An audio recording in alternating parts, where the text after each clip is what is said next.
আছে যত ঘৃণা, দেশ, হিংসা, ব্যাধি, ভ্রান্তি, হে পরশ পাথর, নাও তুমি শুষে নাও। আমার ক্লান্তি, যত বিভ্রান্তি, আছে যত দাগ, কাটাকাটি আর ক্ষত, তোমার এক স্পর্শে মুছে দাও। মন যদি হয় ব্ল্যাকবোর্ড, তবুও চাই না তাতে কোনো সাদা দাগ। সে যে কালো, সে শুষে নিয়েছে সব আলো, একদিন হবেই তাতে আলোর বিচ্ছুরণ। হে পরশ পাথর, নাও তুমি শুষে নাও।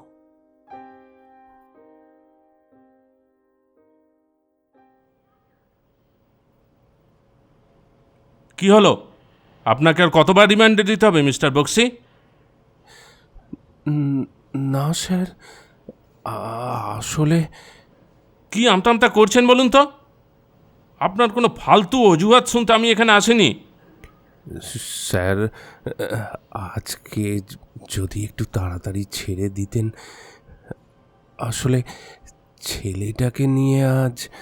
চুপ করুন আপনি, যত সব ভোগাস, ওয়ার্থলেস একটা। কি করে যে চাকরিটা জোটালেন ভগবান জানে। শুনুন মিস্টার বক্সি, কাজটা আমার আজকের মধ্যেই চাই।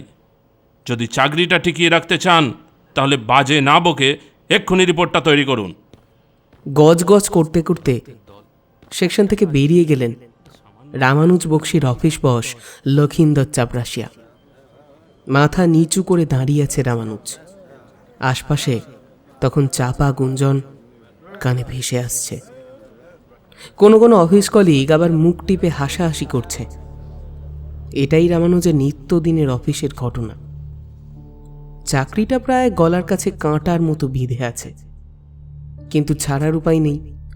বয়স 40 ছুঁই ছুঁই, বাড়ির একমাত্র রোজগেরে মানুষ। সংসারটাও বেড়েছে, তার উপর স্ত্রীর অতসীর চাহিদারও শেষ নেই। দিন দিন যেন বেড়েই চলেছে। চাহিদা মতো যোগান দিতে না পারলেই অশান্তি। পালাবার পথটাই যেন হারিয়ে ফেলেছে রামানুজ। এদানিং তাই বেশ রাত করেই বাড়ি ফেরে রামানুজ। বাড়ি ফেরার ইচ্ছেটাই প্রায় যেতে বসেছে।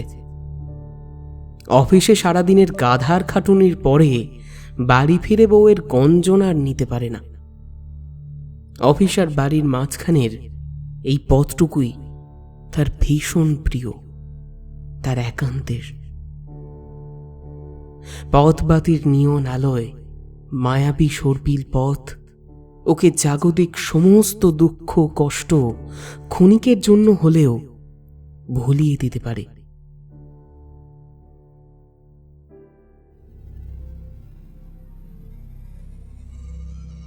শুনছেন লেখিকা অনন্যা চক্রবর্তীর গল্প পিলুর মার্বেল। লেখিকা অনন্যা চক্রবর্তীর জন্ম পশ্চিম মেদিনীপুর জেলার প্রাণকেন্দ্র মেদিনীপুর শহরে। ইংরাজি ভাষা ও সাহিত্যে বিদ্যাসাগর বিশ্ববিদ্যালয় থেকে স্নাতকোত্তর শেষে বর্তমানে রাজ্য বিদ্যুৎ পর্ষদে কর্মরত। পেশাগত জীবন এবং সাংসারিক জীবনে দায়িত্বগুলো ভাগাভাগির পরে ভাগশেষ হিসাবে কিছু কথা থিতিয়ে জমে। তার ডাকেই কলম তুলে নেওয়া। ইতিমধ্যে তার লেখা কিছু গল্প তুমুল জনপ্রিয়তা লাভ করেছে। তারই মধ্যে কিছু সৃষ্টি বইয়ের মাধ্যমে পাঠকের মনোরঞ্জনও করেছে। সব্যসাচী, পলান্ন, শব্দলেখা, মন ও মৌসুমীর মতো বিভিন্ন প্রকাশনা সংস্থা থেকে তার একাধিক লেখা মুদ্রিত আকারে বেরিয়েছে। কলমের সঙ্গে তার তুলির জোড়া অসাধারণ। সাম্প্রতিককালের বেশ কিছু প্রথিতযশা কবি সাহিত্যিকের বইয়ের প্রচ্ছদ ও অলঙ্করণে লেখিকার তুলির টান এক অনন্য মাত্রা যোগ করেছে। শুনতে থাকুন গল্প পিলুর মার্বেল।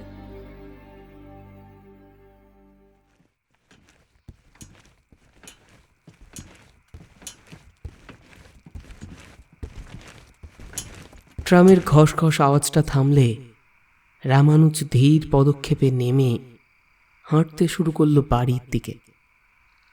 রাত বেশ অনেকটাই হয়েছে।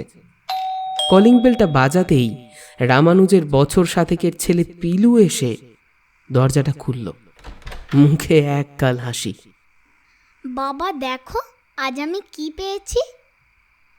হাতটা সামনের দিকে এগিয়ে দিল পিলু। কি রে এটা? রামানুজ দেখল ছেলের হাতে একটা হলদে রঙের অদ্ভুত দেখতে মার্বেল। আকারে আর 5টা সাধারণ মার্বেলের থেকে বেশ বড়। চকচকে, নিটোল গোলাকৃতি। রামানুজের মনে হলো একটা উজ্জ্বল লাল আভা বেরিয়ে আসছে যেন মার্বেলটা থেকে। কোথা থেকে পেলি তুই এটা?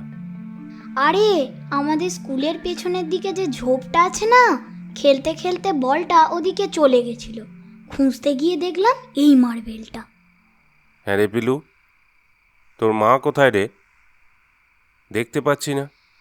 মা ঘুমিয়ে পড়েছে সেই কখন, আমাকেও জোর করছিল জানো, কিন্তু আমি ঘুমাইনি, এটা তোমাকে দেখাবো বলে। বলেই বাবাকে জড়িয়ে ধরল পিলু। দিনের শেষে এইটুকুই প্রাপ্তি রামানুজের। একমাত্র ছেলেটার জন্যই প্রতিদিন বাড়ি ফেরেও। জানে এই একজন রামানুজের জন্য ঠিক অপেক্ষা করে থাকবে। কতবার ভেবেছে মরে যাবে, মরে গিয়ে পালিয়ে বাঁচবে, শুধু ছেলেটার কথা ভেবে কিছু করতে পারেনি। বড্ড মায়া টানা ছেলে পিলু। সারাদিনের পরে বাবাকে পেয়ে এক নাগাড়ে কত কথা বলে যাচ্ছে পিলু। রামানুজ জামা কাপড় ছাড়তে ছাড়তে উত্তর দিচ্ছে ছেলের কথার। বাবা তুমি শুনলে আমি কি বললাম? শুনলাম তো। কোথায় শুনলে? বলেই পেছন থেকে বাবার গলাটা জড়িয়ে ধরে কানের কাছে মুখটা নিয়ে গিয়ে ফিস ফিস করে বলল, সত্যি গো বাবা, এটার কাছ থেকে তুমি যা চাইবে তাই পাবে, আমি নিজে চেয়েছিলাম। রামানুজ একই রকম অবজ্ঞা সুরে বলল, তাই? তা কি চাইলি? পিলু উৎসাহী হয়ে বলল, ম্যাথের হোমওয়ার্কটা আজ করে নিয়ে যেতে পারিনি, তাই খুব ভয়ে ছিলাম। সুজাতা মিস যদি পানিশমেন্ট দেয়। আমরা বন্ধুরা মিলে যখন আলোচনা করছিলাম তখন আমি ফস করে বলে ফেলি, প্লিজ আজ যেন সুজাতা মিস না ক্লাসে আসে। মার্বেলটা তখন আমার হাতেই ছিল। জানো বাবা, তার কিছুক্ষণ পরেই খবর এলো মিস আজ ক্লাস নিতে পারবে না। 11-এর ক্লাস শেষ করে সিঁড়ি দিয়ে নামতে গিয়ে নাকি আচমকা পা পিছলে পড়ে গেছে। রামানুজ খানিকটা বিরক্তির সুরেই বলল, তাতে কিছু প্রমাণ হয় না পিলু, এটা একটা আকস্মিক ঘটনা মাত্র। না গো বাবা, আরও আছে শোনো। আজ বিকেলে আমরা যখন মাঠে ক্রিকেট খেলছিলাম তখনও ম্যাজিকটা হলো। বিল্টু কিছুতেই আউট হচ্ছিল না। আমি যেই মনে মনে বললাম বিল্টু যেন এবার আউট হয়ে যায়, অমনি কোত্থেকে একটা কাক এসে ওর ঠিক চোখের পাশে আঁচড়ে দিয়ে চলে গেল। এবার রামানুজ খানিকটা অবাক হয়ে পিলুর দিকে ফিরে তাকিয়ে বলল, সত্যি বলছিস তুই? হ্যাঁ গো বাবা, তুমি একবার চেয়ে দেখো না। বাবার দিকে এগিয়ে দিয়েছে হাতটা পিলু। নিজেকে খানিকটা আয়ত্ত করে নিয়ে গলাটা পরিষ্কার করে নিয়ে রামানুজ বলল, সে দেখবক্ষণ, যা এখন শুয়ে পড় গিয়ে মায়ের কাছে, অনেক রাত হয়েছে। পিলু আর কথা বাড়ালো না, চুপচাপ মায়ের পাশে শুয়ে পড়ল। রামানুজের কিন্তু কিছুতেই ঘুম এলো না। অদ্ভুত একটা মায়াবী আকর্ষণ সে অনুভব করছে ওই মার্বেলটার প্রতি। সারা রাত উসখুস করল বিছানায় শুয়ে। অবশেষে ভোর রাতে চুপিসারে উঠে গেল ছেলের কাছে। দেখল পিলু অঘরে ঘুমোচ্ছে মাকে জড়িয়ে ধরে, আর পাশের টেবিলেই রাখা আছে সেই উজ্জ্বল মায়াবী অবাক করা মার্বেলটা।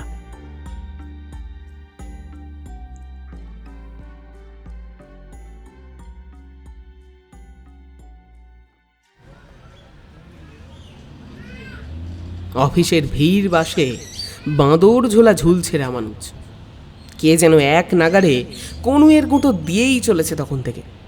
ভ্যাবসা গরমে হাঁসফাঁস অবস্থা। বাস থেকে নামতে গিয়ে একটা অভদ্র গোছের লোক পাটা বিশ্রীভাবে মারিয়ে দিয়ে চলে গেল। বিরক্তিকর, যত সব বেয়ারা লোকজন। সৌজন্য বোধ পর্যন্ত নেই। সুযোগ পেলে সব কটাকে সাহায্য করে দিতাম। জীবনের প্রতি ঘৃণা ধরে গেল। স্বগদোক্তি করল রামানুজ। প্রতিদিনের মতো আজকেও দেরি। আবার বসের কাছে অপমানিত হতে হবে, আবারও সেই কলিগদের হাসাহাসি অসহ্যকর। জীবনের সাথে সাথে এগুলো যেন ওতপ্রোতভাবে জড়িয়ে গেছে। অফিসে পা দিয়েই যা ভেবেছিল ঠিক তাই। বস ডেকেছেন কেবিনে। কালকে রিপোর্টে কী সব নাকি গণ্ডগোল হয়েছে। রামানুজ কেবিনে ঢুকতেই প্রায় রে রে করে তেড়ে এলেন মিস্টার চাপরাশিয়া। মগের মুল্লুক পেয়েছেন নাকি অফিসটাকে? আপনার বাবার সম্পত্তি নয় এটা, যে যা ইচ্ছা তাই করছেন। সারাদিন ভাঁড়ের মতো বসে থাকেন, আর দিনের শেষে একটা রিপোর্ট বানাতে বললে গোবর ঢেলে দেন। এটা রিপোর্ট হয়েছে? গরু ছাগলকে দিয়ে কাজ করালে আপনার থেকে বেটার পারফরমেন্স করতে পারবে। বলেই টেবিলের ওপর ছুঁড়ে দিল রামানুজের কালকের রাত অবধি কষ্টের বানানো রিপোর্টটাকে। কয়েকটা পাতা ইতস্ততভাবে মাটিতে পড়ে গেল। রামানুজ তাকিয়ে দেখল কলিকরা একসঙ্গে চট বেঁধে পুরো ব্যাপারটা উপভোগ করছে। সবার চোখে বিদ্রুপের হাসি, এমনকি মিস রীনা সমও হাসছেন। লজ্জায় অপমানে রামানুজের চোয়াল এবার শক্ত হয়ে উঠল। মুঠোটা শক্ত করে পকেটে ঢোকাতেই হাতে এসে ঠেকল পিলুর কালকের কুড়িয়ে পাওয়া মার্বেলটা। চাপরাশি এক নাগারে চেঁচিয়ে যাচ্ছে, ভীষণ উত্তেজিত, ভাষা লাগাম ছাড়া। একটা নোংরা ইঙ্গিত করে উঠতেই কান দুটো লজ্জায় অপমানে লাল হয়ে উঠল রামানুজের। ঠিক এই সময়ই কানের কাছে ভেসে উঠল পিলুর কাল রাতের বলা কথাগুলো। সত্যি গো বাবা, এটার কাছ থেকে তুমি যা চাইবে তাই পাবে। আর সময় নষ্ট করল না রামানুজ। সাথে সাথে হাতের মুঠোয় চেপে ধরল পিলুর আনা মার্বেলটাকে। চোখ দুটো বন্ধ করে মনে মনে চেয়ে বসল, আর যেন কোনোদিন চাপরাশিয়া এরকম অপমান আমায় না করতে পারে। চারিদিক নিশ্চুপ।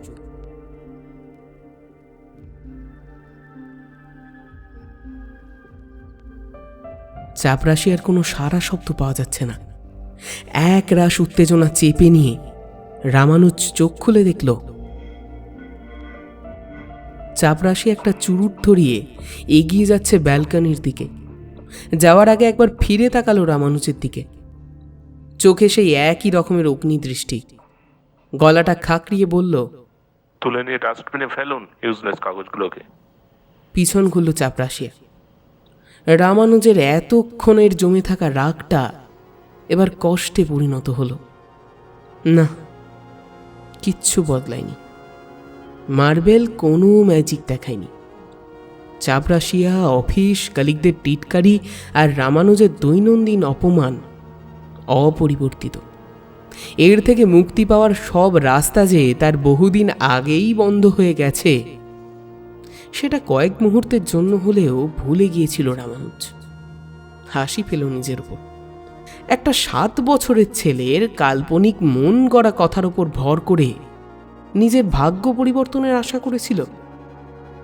কাগজগুলো তুলবে বলে সামনের দিকে খানিকটা ঝুঁকতে গিয়ে হঠাৎ থেমে গেল রামানুজ। কি, এটা কি দেখছ? 6 ফুট হাইটের বছর 50-এর লক্ষিন্দর চাপরাশিয়া কি করে না জানি বেঁকে গেছে ধনুকের মতো। মুখটা ঝুলে গেছে একদিকে, দেওয়ালটা ধরে আত্মান দাঁড়ানোর চেষ্টা করছে। মুখ দিয়ে বিশ্রী একটা গোঙানির আওয়াজ। চোখের মণি দুটো উল্টে গিয়ে এক ভয়ানক রূপ নিয়েছে। মাটিতে মুখ থুপড়ে আছড়ে পড়ল চাপরাশিয়া। রামানুজ ছুটে গেল সেই দিকে।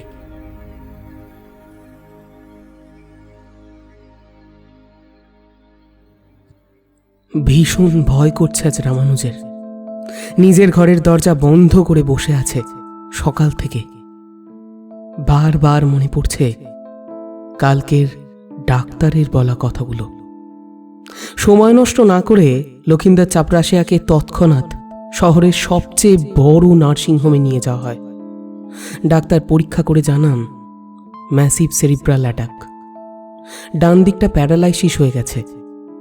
ভয় নেই বটে, তবে সুস্থ কবে হবে বলতে পারেননি, কিন্তু এমন কিছু তো রামানুজ চায়নি। স্বভাব ভীরু মানুষ রামানুজ কোনোদিন তো কারোর ক্ষতি করেনি, এমনকি নিজের পরম শত্রুরও না। আজও তো শুধু নিজের ভালোটুকুই চেয়েছিল সে, রোজকার অপমান থেকে একটু শান্তি। তাহলে তাহলে পিলুর কথাই সত্যি? এই মার্বেল ওকে সব দিতে পারে, তবে তা একমাত্র কারোর ক্ষতির বিনিময়ে। এই কয়েকদিনের মধ্যেই প্রমোশনটা রামানুজ আদায় করে নিয়েছে নতুন অফিস বসের কাছ থেকে। এখন সে অফিসের সিনিয়র এক্সিকিউটিভ ম্যানেজার। সবাই আজকাল বেশ সমঝেই চলে রামানুজকে।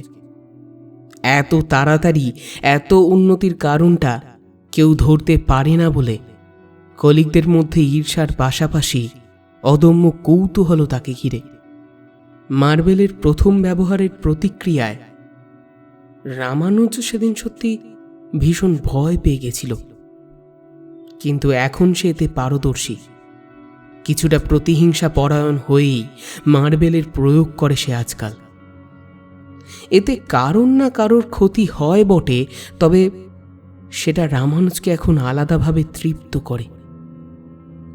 আপাত ছাপোষা মধ্যবিত্ত অতি সাধারণ পরিবারের একটা মানুষ সমাজের হাতে বারবার মার খেতে খেতে হঠাৎ ক্ষমতা পেয়ে গেলে যেরকম হিংস্র হয়ে যায়, রামানুজও এখন ঠিক তেমনই একটা প্রাণী,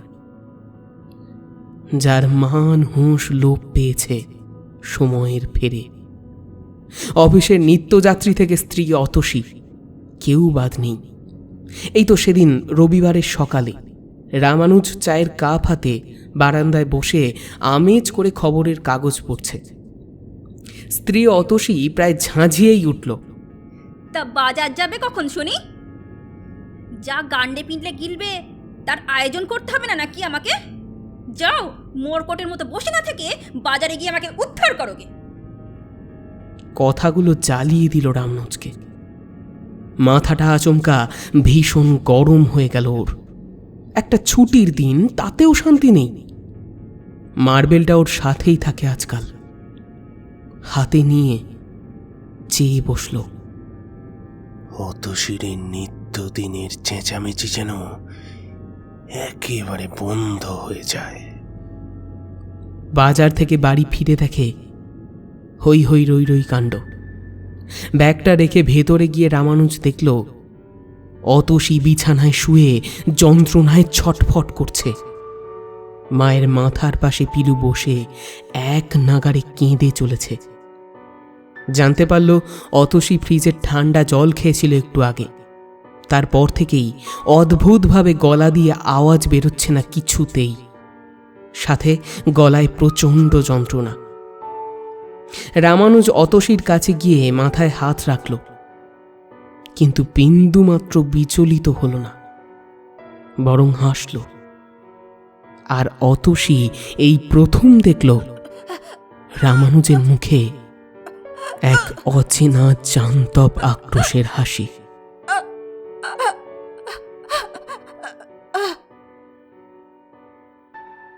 অফিসের অপরূপা সুন্দরী মিস রীনা সোম, বাড়ি বালিগঞ্জে, অবিবাহিত। তবে অফিসের সবাই জানে ইনি একজন এনআরআইয়ের সঙ্গে সম্পর্কে আবদ্ধ।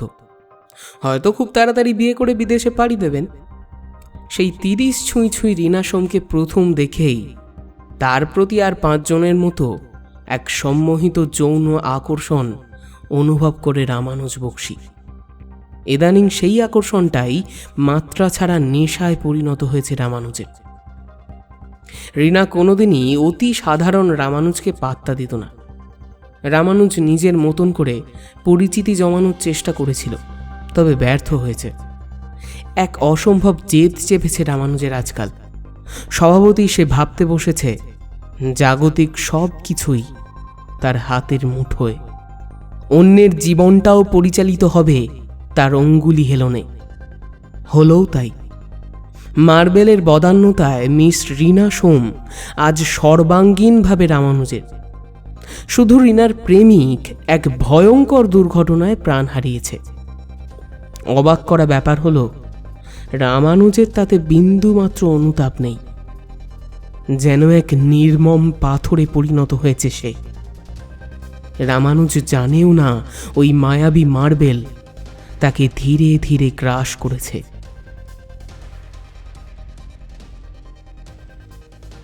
দুজনে প্রায়ই মিস সোমের ফ্ল্যাটে মিলিত হয়।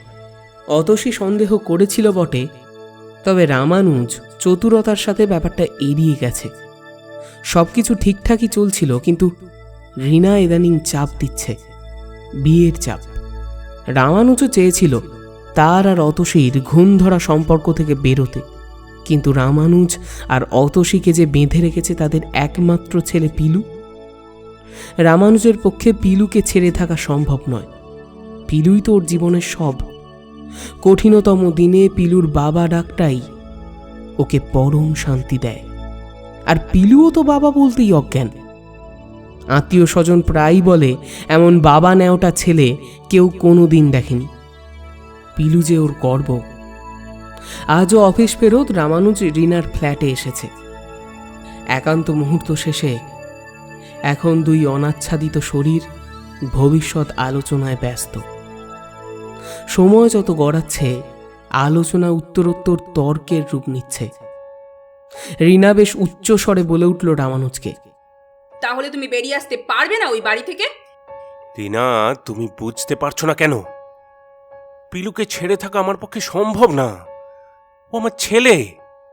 তাই? তা প্রতিদিন যখন আমার সঙ্গে ফষ্টি নষ্টি করো তখন ছেলের কথা মনে পড়ে না বুঝি, তাই না?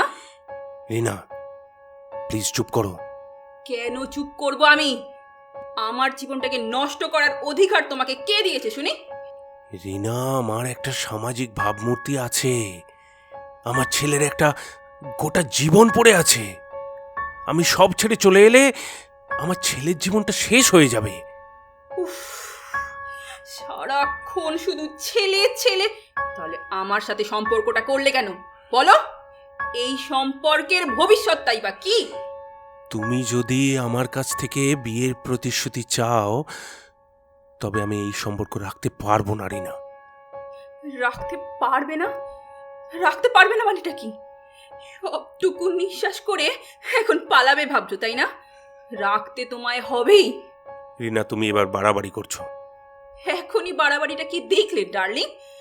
আমার জীবনটাকে শেষ করে পালাতে আমি তোমায় দেব না। কি করবে তুমি? আমার কিচ্ছু করতে পারবে না মিস রিনা সোম। আচ্ছা ডার্লিং, কেমন হয় যদি তোমার প্রাণপ্রিয় ছেলে তার বাবারই অবৈধ সম্পর্কের কথা জানতে পারে? রিনা, তুমি কি পাগল হয়ে গেছো? না, এমন কিছু তুমি করবে না রিনা। তুমি তুমি তো আমায় ভালোবাসো। ভালোবাসি বলেই তোমাকে সারা জীবন আমি নিজের করে পেতে চাই ডার্লিং। শুধুমাত্র রক্ষিতা হয়ে এই রিনা সোম থাকবে না তোমার জীবনে। তোমার ছেলেই যখন একমাত্র বাধা, তাকে সরিয়ে দিলেই তো তুমি আমার। Shut up, just shut up. পিলুকে তুমি আমাদের সম্পর্কের ব্যাপারে কিচ্ছু জানানোর চেষ্টা করো না রিনা। আমি কিন্তু সাবধান করছি তোমায়। রামানুজ ততক্ষণে শক্ত করে চেপে ধরেছে রিনার হাতটা। হঠাৎ রিনা এক ঝটকায় রামানুজকে ঠেলে ফেলে দিল পাশের সোফাটায়।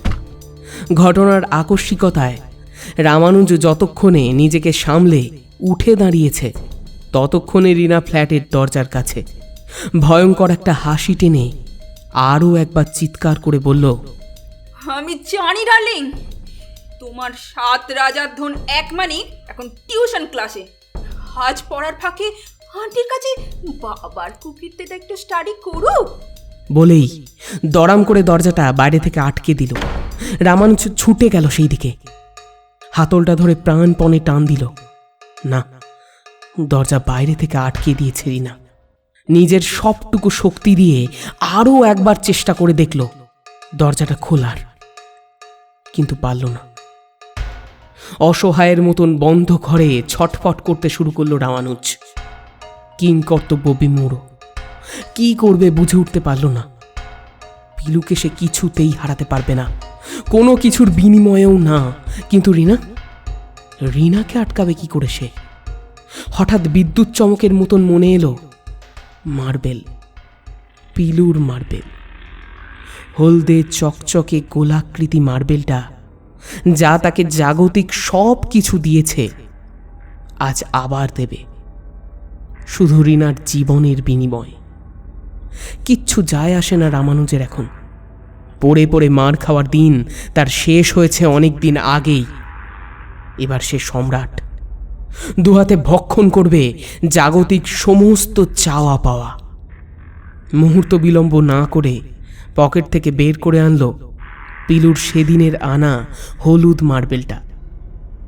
হলদে রঙের মার্বেলটা আজ টকটকে লাল, রক্তিম আভা ছড়াচ্ছে সেটা। আকারে অন্য দিনের তুলনায় অনেকটা বড় মনে হলো রামানুজের। হাতে নিতেই চ্যাটচ্যাটে কিছু একটা লাগলো চিটোয়। রামানুজের ভ্রুক্ষেপ তাতে নেই, চোখ দুটো জ্বলে উঠল ওর। রামানুজ হাসছে, প্রচণ্ড হাসছে।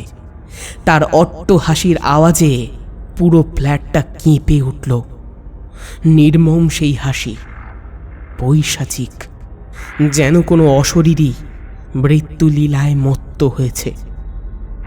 মার্বেলটাকে দুহাত দিয়ে ধরে বুকের মাঝখানে চেপে ধরে চিৎকার করে বলল,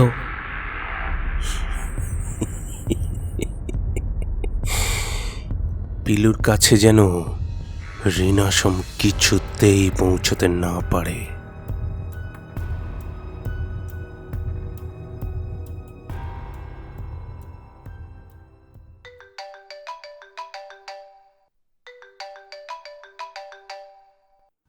হ্যালো, কে বলছেন? নমস্কার, আমি বেলভিউ হসপিটাল থেকে বলছি। আমি কি মিস্টার রামানুজ বক্সির সাথে কথা বলতে পারি? বলছি, বলুন। Sorry to say mister Bakshi, আপনার ছেলে আহ্নিক বক্সির একটু আগে একটা রোড অ্যাক্সিডেন্ট হয়েছে। ওকে এমার্জেন্সিতে ভর্তি করা হয়েছে, প্রচুর ব্লাড বেরিয়েছে, অবস্থা খুব ক্রিটিক্যাল। আপনি যত তাড়াতাড়ি সম্ভব চলে আসুন। Mister Bakshi, hello hello hello mister Bakshi, আপনি শুনতে পাচ্ছেন? Hello hello.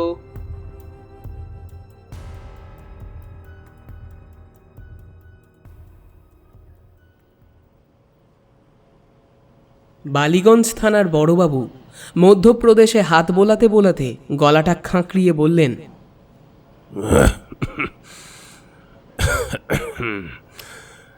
লেখো, বালিগঞ্জের একটা 7 তলার ফ্ল্যাট থেকে একজন 40 অনূর্ধ্ব পুরুষ ঝাঁপ দিয়ে আত্মহত্যা করেছে। মৃতের নাম রামানুজ বক্সি। একটা বেসরকারি ফার্মের সিনিয়র এক্সিকিউটিভ ম্যানেজার হিসেবে কাজ করতেন। ফ্ল্যাটের মালকিনের নাম রিনা সোম, তিনিও ওই ফার্মেই কাজ করতেন।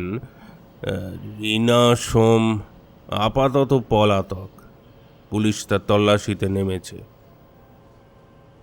স্যার বলছি নাকি ওই অদ্ভুত দেখতে হলদে রঙের যে মার্বেলটা মৃতদেহের পকেটে পাওয়া গেছে, সেটা লিখবো না? না, বেশি পাকামি মেরো না তো। অনেক সিনিয়র আমি তোমার থেকে, সেটা ভুলে গেলে চলবে না।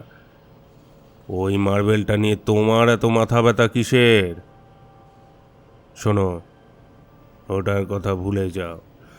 ওটা ইনভেস্টিগেশনে কোনো কাজে আসবে না, ওটা আমার কাছেই থাকবে। আমি ওটা আমার নাতিকে দেব বলে রেখেছি। ওর আবার এইসব অ্যান্টিক জিনিসের খুব শখ, বুঝলে?